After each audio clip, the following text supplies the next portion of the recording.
गांव के एक पुराने किनारे पर रहते थे पंडित जी। शांत, सरल और भोले स्वभाव के।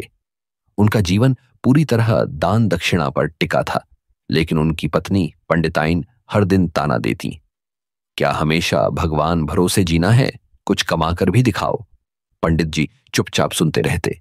पर उस दिन उनका सब्र टूट गया। उन्होंने गमगीन पर दृढ़ स्वर में कहा, ठीक है, आज घर तभी लौटूंगा जब कुछ कमा लूं। पंडिताइन ने कुछ न बोला, पर जाते जाते खाने को 14 रोटियां बांध दी। दिन चढ़ता गया, धूप ढलने लगी और पंडित जी थक हार कर जंगल में एक पुराने टूटे कुएं के पास रुके। भूख और थकान से कांपते हुए उन्होंने सोचा, चलो रोटियां खा ली जाएं। जैसे ही उन्होंने बाल्टी में हाथ डाला, अपने आप से बड़बड़ाए, 7 खाऊं या 14? लेकिन उन्हें क्या पता था कि उसी कुएं में रहते हैं 14 भूखे डरावने भूत जो सदियों से वहीं फंसे थे। उनकी कानों में जैसे ही पंडित जी की बड़बड़ाहट पहुंची, वे कांप उठे। ये ये तो हमसे भी बड़ा भूत है, ये हमें खा जाएगा। अचानक कुएं से धुएं के साथ 14 डरावने भूत निकले, मगर डर से कांपते हुए पंडित जी के चरणों में गिर पड़े।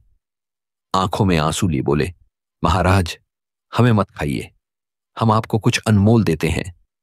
एक भूत कांपते हाथों से एक चमचमाती पीतल की थाली में 5 जादुई लड्डू लेकर आया, बड़े, गर्म और हल्के सुनहरी रोशनी से चमकते हुए। ये लड्डू कभी खत्म नहीं होंगे, खाओ, बांटो, बेचो, मगर ये 5 हमेशा रहेंगे। पंडित जी की आंखें भर आईं। उन्होंने हाथ जोड़कर भूतों को धन्यवाद कहा और उसी उजास के साथ गांव लौटे।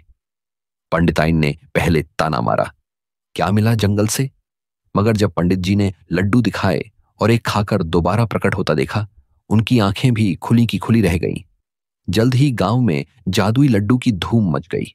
लोग दूर दूर से आने लगे। घर टूटा हुआ था, अब नया बना।